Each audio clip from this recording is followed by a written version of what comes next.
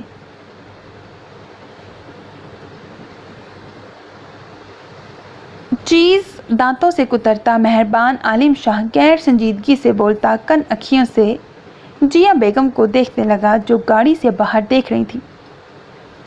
Mood اچھا ہے تبھی تو انہوں نے مجھے خود کال کی اور یہ بھی کہا کہ دادا سرکار مجھے یاد کر رہے ہیں، اماں کو لے کر نوشہرو آ جاؤں۔